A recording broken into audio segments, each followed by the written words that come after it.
Judgement थी, ये सुनकर बहुत निराशा हुई, बहुत अफसोस हुआ। मैं शुरू से ही कह रहा था कि दो अदारे हैं जो इसका फैसला कर सकता है, एक पार्लियामेंट, मरकजी सरकार, और दूसरा सुप्रीम कोर्ट। जाहिर है मरकजी सरकार करती नहीं, उन्होंने तो आर्टिकल 370 को ख़त्म किया, कानून बनाकर नया। अब ये आखिरी हमारी उम्मीद थी कि सुप्रीम कोर्ट इसमें सुनाई करे और इसका फैसला सुनाए। 3 महीने 4 महीने इस पर बहस हुई पार्लियामेंट के अंदर, और मुख्तलिफ वकला ने अलग अलग पार्टीज़ को और रियासत जम्मू कश्मीर के लोगों को रिप्रेजेंट किया, और उसके बाद जो आज यूनानिमस फैसला आया, उससे मेरे ख्याल में जम्मू कश्मीर के सभी लोग, चाहे वो कश्मीर के हों या जम्मू सूबा के, वो खुश नहीं है। मैं आज भी समझता हूं कि ये हमारी रीजन के लिए एक हिस्टोरिकल चीज़ थी। हमारे जज्बात जम्मू कश्मीर के लोगों से इससे जुड़े थे, चाहे वो 370 हो या 35A हो, जिस 35A को महाराजा हरि सिंह ने 1925, 1927 और 1928 में बनाया था कि बाहर वाला न नौकरी कर सकता, न बाहर वाला ज़मीन खरीद सकता। और जब हमारा आईन बना तो 35A की शक्ल में उस महाराजे को फैसले को आगे बढ़ाया था। तो आज वो भी ख़त्म हो गया, दोनों चीज़ें ख़त्म। इससे हमारी स्टेट की इकानमी को बहुत नुकसान होगा, ज़मीनें महंगी हो जाएंगी, पूरे हिंदुस्तान के लोग जम्मू और श्रीनगर आएंगे। हमारी महदूद, हमारे यहाँ कोई बड़ी इंडस्ट्रियाँ नहीं है कि जिसमें हज़ारों या लाखों लोग काम करें। हमारी सबसे बड़ी इंडस्ट्री है टूरिज़्म, और वो लिमिटेड लोगों के लिए है। हमारी सबसे बड़ी इंडस्ट्री जम्मू कश्मीर की है नौकरी, सरकारी नौकरी, और उसमें भी अब और बहुत कम नौकरियां होती, ज़ाहिर स्टेट बहुत छोटी है। अब उसमें पूरे मुल्क के 130 करोड़ जो आबादी हमारे में, वो अप्लाई कर सकते हैं हर महकमे के लिए। तो हमारे जो नौजवान बच्चे हैं या बच्चियां हैं पढ़ी लिखी, वो और बेकारी हमारी बढ़ेगी, कई गुना और ज़्यादा बढ़े।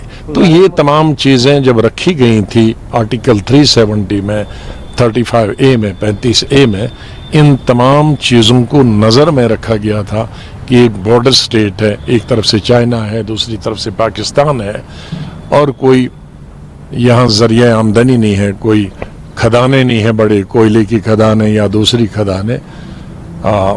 तो ये चीज़ें आर्टिकल 370, 35A रखना चाहिए ताकि इनको तमाम लाज़िमात मिले।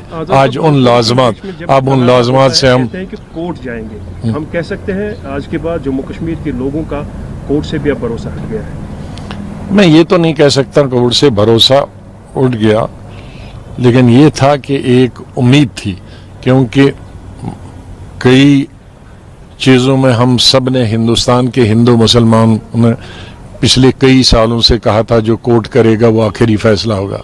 जैसे बाबरी मस्जिद के बारे में कहा था, इसी तरह से और कई चीज़ों में कहा था, और उसको स्वीकार किया था।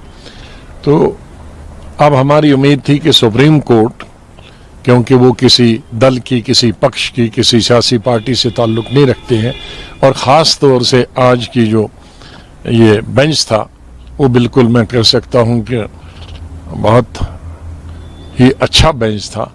लेकिन अब उन्होंने कॉन्स्टिट्यूशन को इंटरप्रेट किया, और कॉन्स्टिट्यूशन के हिसाब से उन्होंने कहा कि 370 है। लेकिन मैं बुनियादी तौर पे कहता हूँ कि इसको ख़त्म करना 5 अगस्त 2019 को ही गलती थी।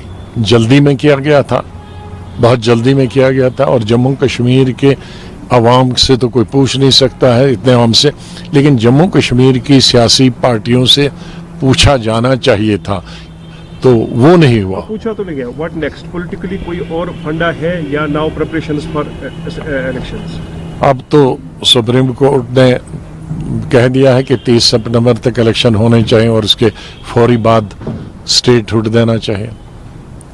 तो अभी उन्होंने गुंजाइश कुछ रखी नहीं। तो अब ये कह सकते हैं कि ये जो फैसला था कोर्ट का, अब अदालत के खिलाफ तो कुछ नहीं कह सकते, लेकिन उससे जम्मू कश्मीर के तमाम अवाम में, हमें, हमारी पार्टी को बहुत मायूसी और अफसोस है। रेस्टोरेशन ऑफ स्टेटहुड पर आप मुतमईन हैं? स्टेटहुड तो उन्होंने पहले ही पार्लियामेंट में कहा है, अब उसमें इलेक्शन का भी पहले ही कहा है, लेकिन इस सिलसिले में कम से कम जो सुप्रीम कोर्ट ने एक डेट तय कर दी कि भाई 30 सितंबर से पहले होना चाहिए और उसके फौरन बाद स्टेटहुड होना चाहिए, वो चीज़ तो हमारे हक में है। लेकिन जो दूसरी चीज़ थी जिससे हमारे जज्बात जुड़े थे, या हमारी तरक्की के लिए, हमारी मैशत के लिए, हमारी रोज़गार के लिए, बच्चों के रोज़गार के लिए, या ज़मीन महंगी ना हो उसके लिए जो हंगामा टाइम्स की तमाम खबरों को देखने के लिए हंगामा टाइम्स को सब्सक्राइब कर लीजिए और बेल आइकन दबा लीजिए। अगर आपको ये वीडियो अच्छा लगा हो तो लाइक बटन प्रेस कर अपनी प्रतिक्रिया हमारे कमेंट बॉक्स में देना मत